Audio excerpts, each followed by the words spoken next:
permiso, mis hermanos, voy a hacer una llamada.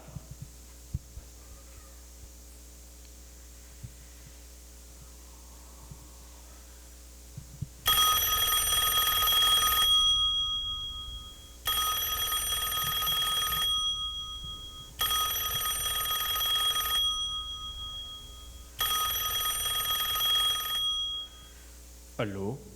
Aló, buenos días. ¿Hablo con el apóstol Pablo? Sí. Buenos días. Soy el apóstol Pablo. Apóstol Pablo, buenos días. Mi nombre es Juan Carlos Yepes y quisiera pedirle un favor. Sí. Dime, Juan Carlos, ¿en qué te podría ayudar? A ver, apóstol Pablo, sabe que estoy buscando la iglesia perfecta. Y como yo sé que usted escribió muchas cartas a varias iglesias, quisiera ver si me puede ayudar. Oh, ya veo. ¿Con qué una iglesia perfecta? Con mucho gusto. Cuéntame, ¿en qué iglesia estás pensando? A ver, estaba pensando en asistir a la iglesia en Corinto. La iglesia de Corinto. Bueno, según recuerdo, la iglesia de Corinto tenía varios grupos. Estaban divididos y también tenían conflictos y muchas contiendas. E incluso muchos tenían inmoralidades. Ay, qué malo eso. Apóstol, ¿y qué me dice de la iglesia en Éfeso? Bueno, si mi memoria no me falla, la iglesia de Éfeso se fundó con varias dificultades, pero fundamentada en la palabra de Dios. Lamentablemente, ellos también perdieron el primer amor. Qué malo eso. Apóstol, ¿y qué me dice de la iglesia en Tesalónica? Recordar a Tesalónica es recordar que varios de ellos caminaban desordenadamente y se entregaron al enojo. Wow, creo que está difícil conseguir la iglesia perfecta, apóstol Pablo. Pero ¿qué me dice de la iglesia de Filipos? Bueno, si mal no recuerdo, Filipo sería una muy buena opción, pero siempre habían dos hermanitas que nunca se ponían de acuerdo. ¿Y la iglesia en Colosas? Bueno, en Coloso el problema era la doctrinalización. Hay herejes que menospreciaban la palabra del Mesías y adoraban a los ángeles. No. Está difícil conseguir así la iglesia, pero ¿qué me dice de la iglesia de Galacia? Bueno, si mal no recuerdo, en Galacia habían miembros que se devoraban unos a otros y satisfacían el deseo de la carne. Qué terrible lo que me está diciendo. Apóstol, yo incluso quise ir a la iglesia que está en Jerusalén, pero yo escuché que allí había mucha murmuración y que se quejaban mucho. Bueno, yo también he escuchado lo mismo de Jerusalén. A ver, apóstol, pero entonces, ¿qué puedo hacer para ir a la iglesia perfecta? Ayúdeme. Bueno, si me permites darte un consejo, Juan Carlos, es que la iglesia perfecta no existe, desde el punto de vista humano, claro está, pero Dios está trabajando en cada una de ellas. Recuerda lo que les escribí a los Efesios, a fin de preservársela a sí mismos una iglesia gloriosa, que no tuviese mancha ni arruga, ni cosa semejante, sino que fuera santa y sin mancha. Mi consejo para ti, Juan Carlos, es que no busques una iglesia perfecta. Mejor busca a Dios, pues Él es perfecto. Gracias, apóstol. Eso es lo que voy a hacer. Voy a leer más la palabra de Dios dentro y fuera de la iglesia. También voy a retener lo bueno y desechar lo malo. Igual como lo escribí. Bueno, apóstol, de verdad muchas gracias. Hasta luego. Hasta luego, Juan Carlos. estaba hablando con el apóstol Pablo, era una llamada de larga distancia. De verdad que la iglesia perfecta, queridos hermanos, no existe. No existe la iglesia perfecta. Entonces vamos a ver, hemos estudiado Hechos desde el capítulo 1 hasta el 5, y en el capítulo 6, vamos a abrir nuestra Biblia, en el capítulo 6 de Hechos, quizás pueda ser la iglesia perfecta allí. Estaban los apóstoles. Hemos visto, ¿no?, en las semanas anteriores que ocurrían milagros. Todas las personas vendían sus bienes y se repartían entre todos. Y quizás podamos ver allí la iglesia perfecta. Vamos a ver qué nos dice Hechos capítulo 6, desde el versículo 1 hasta el versículo 7. Hechos capítulo 6, desde el versículo 1 hasta el versículo 7. Dice de la siguiente manera: cada vez había más y más seguidores de Jesús, y comenzó a haber problemas entre los seguidores judíos que hablaban griego y los que hablaban arameo. Así que los que hablaban griego decían que las viudas de su grupo no recibían suficiente ayuda para sus necesidades de cada día. Entonces los apóstoles llamaron a todos a una reunión y allí dijeron: nuestro deber principal es anunciar el mensaje de Dios, así que no está bien que nos dediquemos a repartir el dinero y la comida. Elijan con cuidado a 7 hombres para que se encarguen de ese trabajo. Tienen que ser personas en las que todos ustedes confíen, que hagan lo bueno y sean muy sabios, y que tengan el poder del Espíritu Santo. Nosotros nos dedicaremos entonces a servir a Dios por medio de la oración y a anunciar el mensaje de salvación. Versículo 5. A todo el grupo le pareció buena la idea y eligieron a Esteban, un hombre que confiaba mucho en Dios y que tenía el poder del Espíritu Santo. También eligieron a otros 6: Felipe, Prócoro, Nicanor, Timón, Parmenas y Nicolás.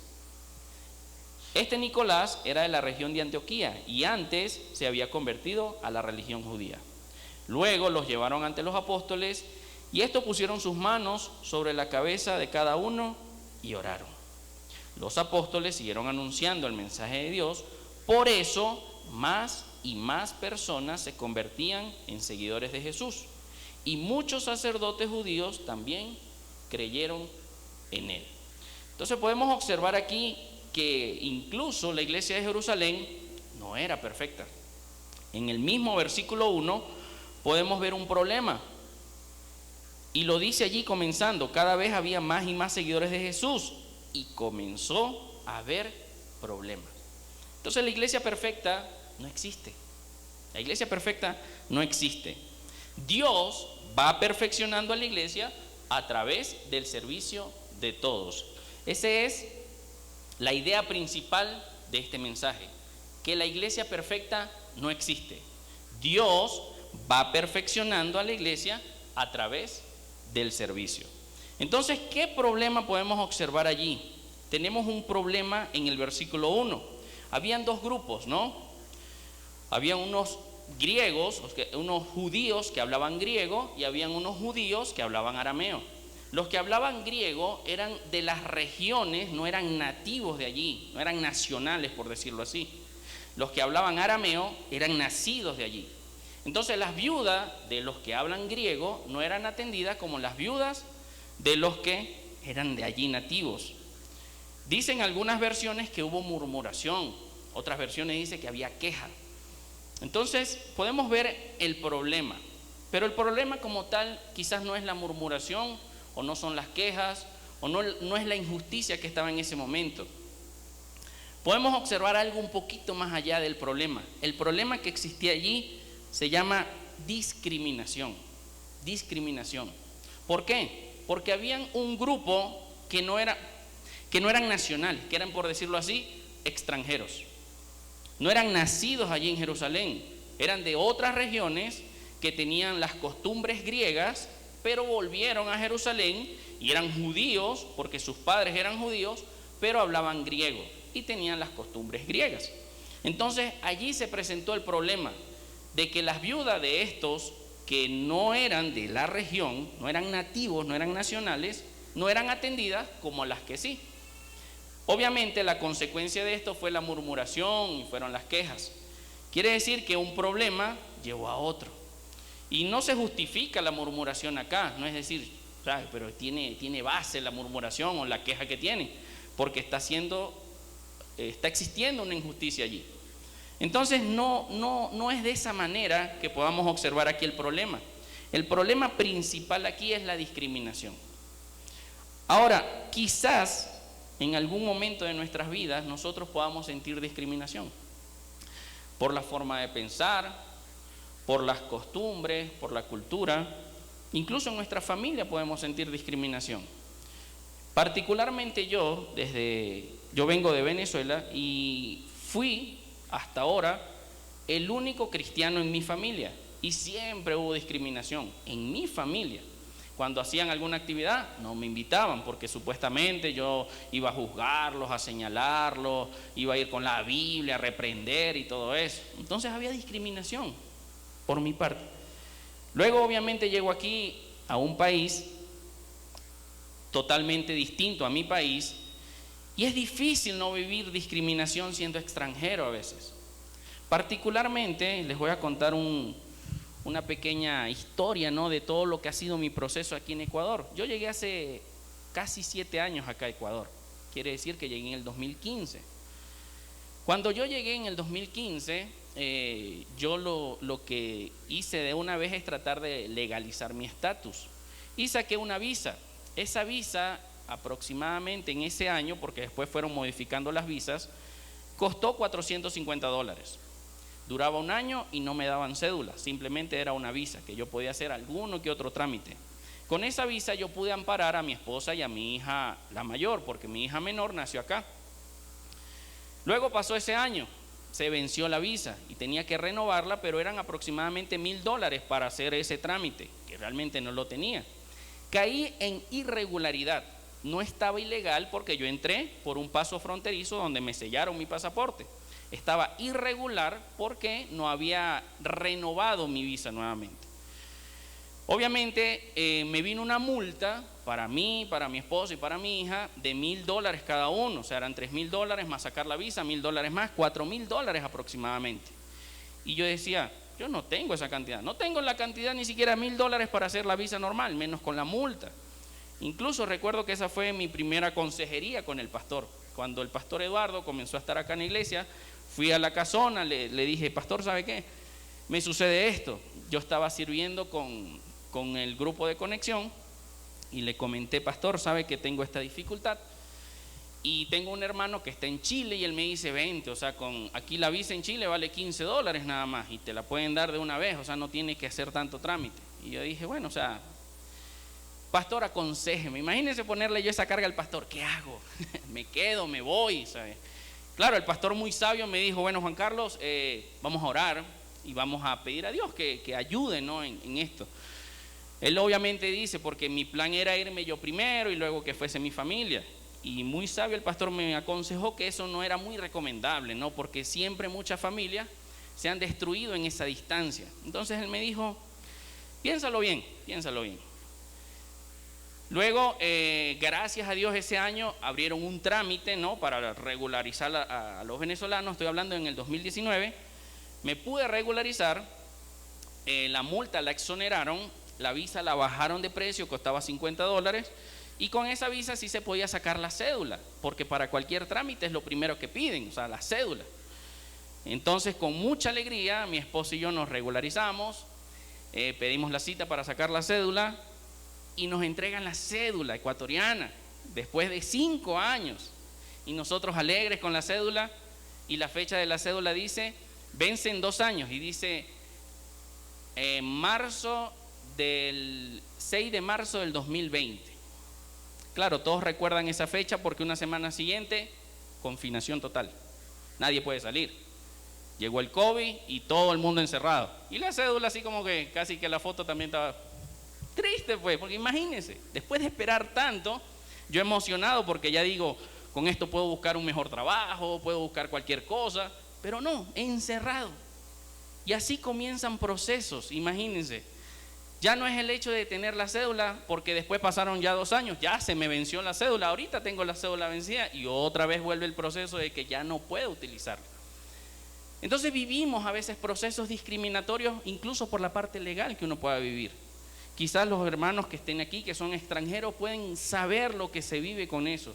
O algunos que han salido y han estado en otro país, se vive eso, la discriminación por el hecho de ser de otro país o por no tener los documentos al día. Es difícil vivir esta situación. Entonces, en ese momento la iglesia estaba viviendo una discriminación. Porque eran unas viudas atendidas más que otras, por el hecho de ser extranjeras. Entonces, repito, la discriminación puede existir en cualquier ámbito que nosotros estemos. En el ámbito familiar, en el ámbito ministerial. A veces estamos en el ministerio aquí dentro de la iglesia y podemos sentir discriminación. Quizás porque estamos muy ocupados en algún momento y no atendimos algo, ya nos apartan de allí del ministerio. Y sentimos discriminación, nos sentimos señalados. Es un problema a veces tan sutil y nosotros somos partícipes de eso. Entonces, la discriminación, fíjense que va creando otro y otro pecado. Porque después de la discriminación vino la murmuración, vino la queja, vino ese problema que entre allí se creó. Entonces, muy sabios los apóstoles, en el versículo 2 dice de la siguiente manera: entonces los apóstoles llamaron a todos a una reunión y allí dijeron: nuestro deber principal es anunciar el mensaje de Dios, así que no está bien que nos dediquemos a repartir el dinero y la comida. Elijan con cuidado a 7 hombres para que se encarguen de este trabajo. Tienen que ser personas en las que ustedes confíen, que hagan lo bueno y que sean muy sabios y que tengan el poder del Espíritu Santo.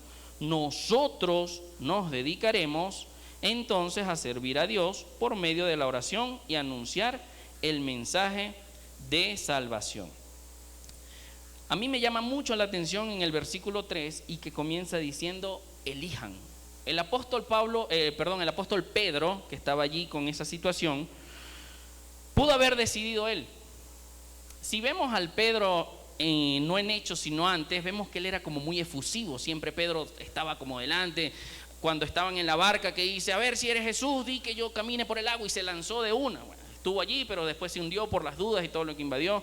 El mismo Pedro que cuando arrestaron a Jesús le cortó la oreja allí a uno. O sea, Pedro era como muy, el que pensaba, hacía y después pensaba. O sea, como que no había una conexión entre la acción y el cerebro. Era como muy efusivo.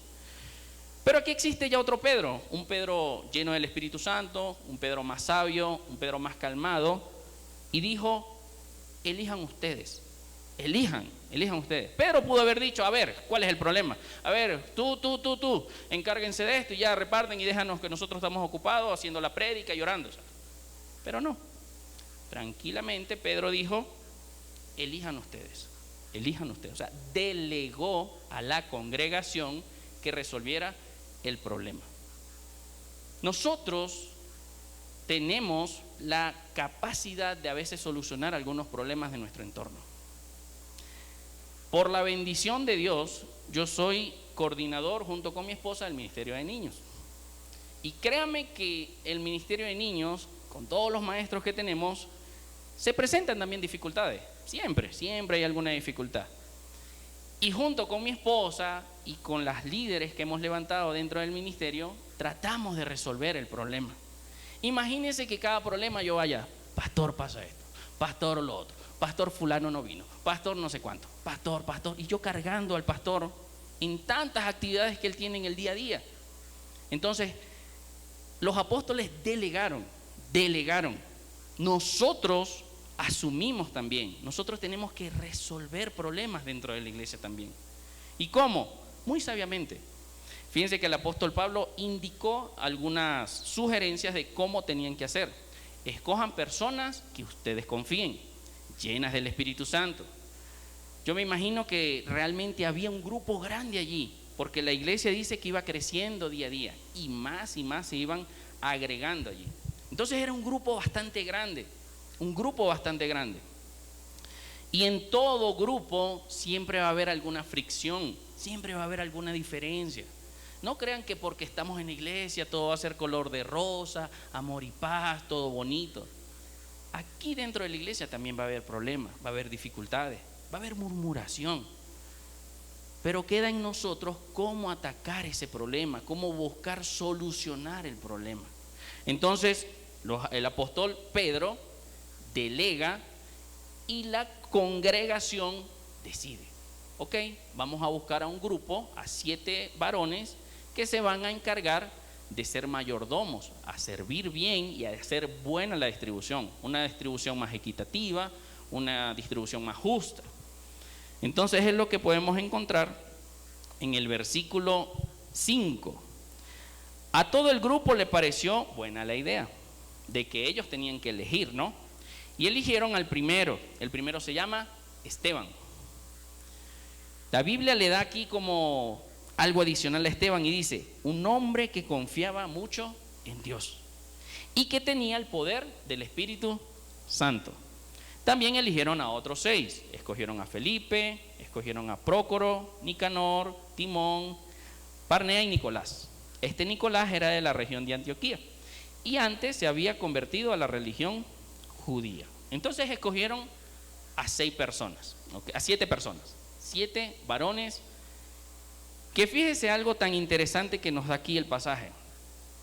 Si lo estaban escogiendo la congregación y sabían que había problemas porque los judíos griegos y los judíos, las viudas de los judíos griegos y las viudas de los judíos que hablaban arameo no eran bien atendidas, o sea, había una distribución no equitativa allí.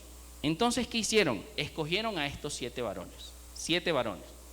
Fíjense bien en cada uno de los nombres, ¿ok? Unos nombres no judíos, unos nombres no hebreos, ¿ok? Esteban, Felipe, Prócoro, Nicanor, Timón, Parnea y Nicolás. Estos nombres eran griegos, nombres griegos. Es como que si me dicen, a ver Juan Carlos, escoge un grupo. El pastor me dice, escoge un grupo de toda la congregación. Entonces yo, bueno, voy a escoger a mi esposa que se llama Wilmar. Wilmar. A ver, ¿a quién más? Voy a escoger a mi hermana Nayibe. Mi hermana Nayibe. Y también está por allí Xiomara, que estuve trabajando con ella en conexión. Fíjense bien, estoy escogiendo a 3 personas. Y ustedes dirán, chuta, pero ninguno de esos es de aquí. Está escogiendo una venezolana y 2 colombianas, porque el nombre no es común aquí en Ecuador. Entonces así estaba pasando allí. Se escogieron a 7 griegos para resolver el problema que los mismos griegos sentían incomodidad allí. ¿Por qué hicieron allí? ¿Por qué hicieron esto de esta forma? Porque allí ya no existía la discriminación, ya no es, a ver, si es extranjero, no. Tiene que tener la cédula vigente, tiene que sacar su visa, no. Lo escogieron, ¿por qué? Porque eran hombres que confiaba la congregación en ellos, eran llenos del Espíritu Santo. Y les tengo una noticia a todos mis hermanos: cuando lleguemos al cielo, allí no va a haber pasaporte, allí ya nadie se va a preocupar por la visa, por la cédula, porque vamos a ser un mismo pueblo, amén. Entonces fíjense, cuando lleguemos al cielo ya no va a haber nadie en la puerta a ver su cédula, a ver pasaporte, no, ya se venció, tiene que sacar una nueva. Todos vamos a ser iguales, porque todos vamos a ser, ya somos redimidos por el mismo Jesús y tenemos la entrada a estar con el mismo Dios. Somos un solo pueblo, amén. Entonces allí podemos ver que la congregación escogió a estos 7 varones. Y estos 7 varones quizás ellos mismos se miraron y dijeron, pero todos son griegos, pero todos son llenos del Espíritu Santo. Y confiamos en ellos, confiamos que Dios va a hacer la obra y va a resolver los problemas que existen a través de los hombres que hemos escogido. Fíjense que después tenemos el versículo siguiente donde llevaron, el versículo 6, luego les llevaron ante los apóstoles y estos pusieron sus manos sobre la cabeza de cada uno y oraron. Los apóstoles siguieron anunciando el mensaje de Dios, por eso más y más personas se convirtieron en seguidores de Jesús. y muchos sacerdotes judíos también creyeron en él. La bendición llegó después de superar la prueba. La bendición llegó después de haber superado la prueba. Y crecía la palabra del Señor y el número de los discípulos creció. Había más personas siguiendo a Jesús. Recuerden que eso fue hace 2000 años. Recuerden la condición de ser cristianos. Iban a ser perseguidos, quizás algunos iban a ser encarcelados, y al mismo Pedro y Juan les azotaron por estar anunciando el mensaje.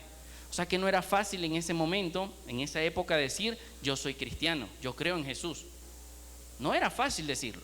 Pero la Biblia dice que, fíjense, vino un problema, vino una solución y después vino la bendición. Es como una ecuación. Los problemas siempre van a venir, los problemas siempre van a existir. Jesucristo dijo, en este mundo tendrán aflicción. Entonces decir que el evangelio va a ser todo bonito, todo bien, no. Va a existir diferencia, va a existir problemas dentro de la congregación. Pero allí está, fíjense, la fórmula de la ecuación. Viene el problema y luego va a venir la solución. Pero yo tengo que participar de esa solución. La solución no se va a generar espontáneamente. Yo tengo que ser partícipe para que la solución también llegue. Y luego de la solución va a venir la bendición. La bendición. Fíjense como decía. Pero más y más personas se convirtieron en seguidores de Jesús. Ya no les daba miedo ser seguidores de Jesús. Ya no les importaba. Ya si sabían que habían problemas, Dios, a través del Espíritu Santo, iba a dar la solución. Entonces iba creciendo constantemente la iglesia. Pero la iglesia, como dije en un principio y como el apóstol Pablo nos dijo en esa llamada, la iglesia no es perfecta. No existe iglesia perfecta, mis queridos hermanos. Hay personas que van de iglesia en iglesia buscando la perfección. No existe la iglesia perfecta. Dios va perfeccionando la iglesia en el servicio que nosotros le vamos dando a Él. Dios la va a ir perfeccionando, pero nosotros tenemos que activarnos en el servicio. Y existen muchos ministerios en donde usted se puede involucrar, comenzando desde el ministerio de los ujieres que están aquí, están sirviendo constantemente. Están los ujieres, están los de consolidación, están las redes, ¿ok?, que ya se llama grupo de discipulado. Existen muchos ministerios donde usted se puede involucrar. Por ejemplo, también está el ministerio de comunicación. Los que han logrado que, fíjense, ya hay cámaras, ya hay nuevos micrófonos, nuevos equipos, pero necesitan personas realmente idóneas, personas que si usted siente el llamado se puede involucrar también en el ministerio. Y no crea que si usted dice, chuta, pero yo no sé hacer nada de eso que me están diciendo. Yo siento la necesidad de ayudar, pero no sé cómo hacerlo. No se preocupe. A usted se le va a capacitar, a usted se le va a enseñar, a usted le van a adiestrar y saber cómo controlar alguno de los equipos. Entonces, comunicación ahorita necesita personas que se involucren con ellos para ayudar, para respaldar. Puede ubicar a Juanito, puede ubicar a Yana Consola y decir, hermano, yo quiero colaborar. O en cualquiera de los ministerios puede colaborar, puede ayudar. Créame que un poco de su tiempo va a ser muy significativo dentro de ese ministerio. Pero tenemos que involucrarnos, porque la iglesia no es esta estructura, la iglesia somos cada uno de nosotros. Y cuando nos involucramos, va a venir la bendición, porque repito, la idea principal de este mensaje es, la iglesia perfecta no existe. Dios va perfeccionando a la iglesia a través del servicio de todos. Entonces todos tenemos que involucrarnos, de alguna u otra forma tenemos que dejar que realmente fluya lo que el Señor ha colocado en usted.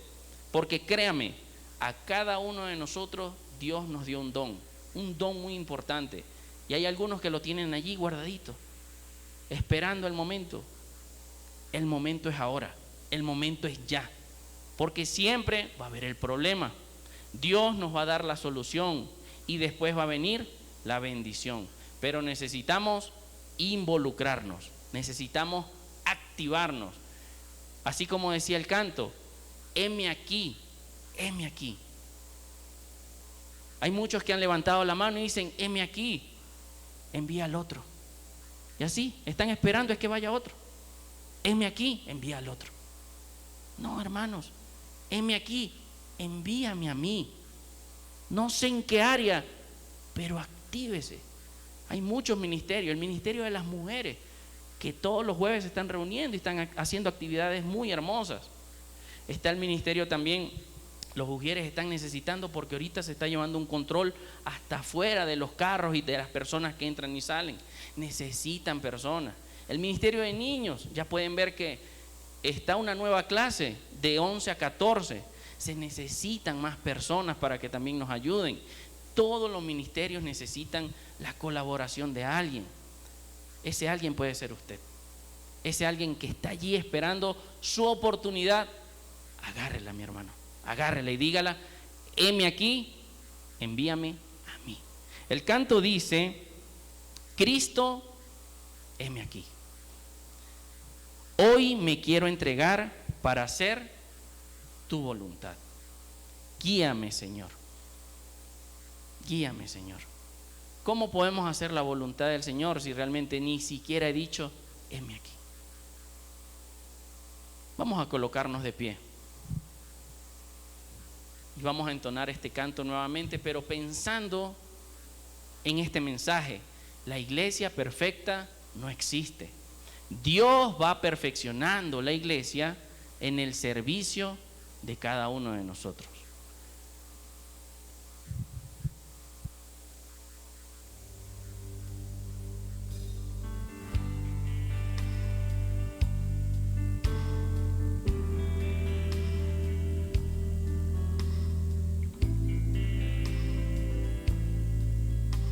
Hacer tu voluntad,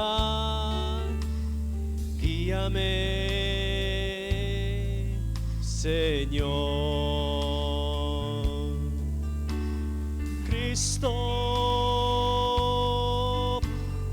heme aquí, hoy me quiero entregar para hacer tu voluntad. Guíame, Señor, oh mi Cristo, déjame besar tus pies, déjame de ti beber agua eterna.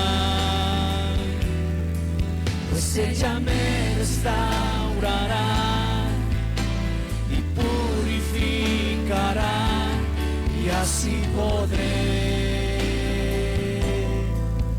escuchar tu corazón, Señor.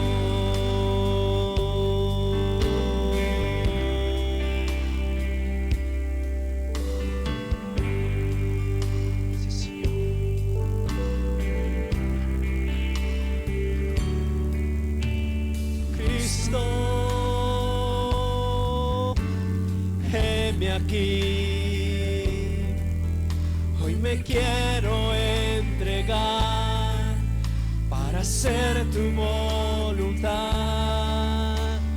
Guíame, Señor. Cristo, heme aquí, hoy me quiero entregar para hacer tu voluntad. Guíame, Señor, oh mi Cristo, déjame besar tus pies, déjame de ti beber agua eterna, pues ella me restaurará, me purificará, y y así podré escuchar tu corazón, oh mi Cristo. Déjame besar tus pies, déjame de ti beber agua eterna, pues ella me restaurará y purificará, y así podré escuchar tu corazón, y así podré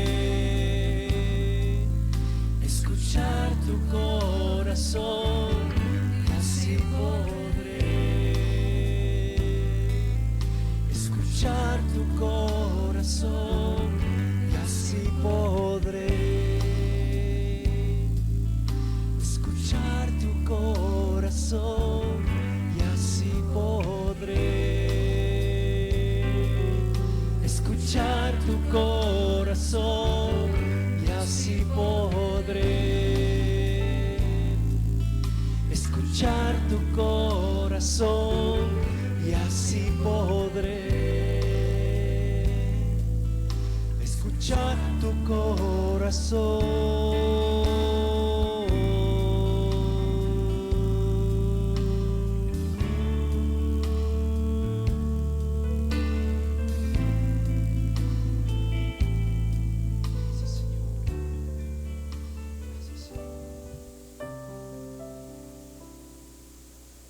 Capítulo 6, versículo 7 de Hechos. Los apóstoles siguieron anunciando el mensaje de Dios. Por eso, más y más personas se convirtieron en seguidores de Jesús, y muchos sacerdotes judíos también creyeron en él. Dios les bendiga, mi hermano. Amén. Aleluya.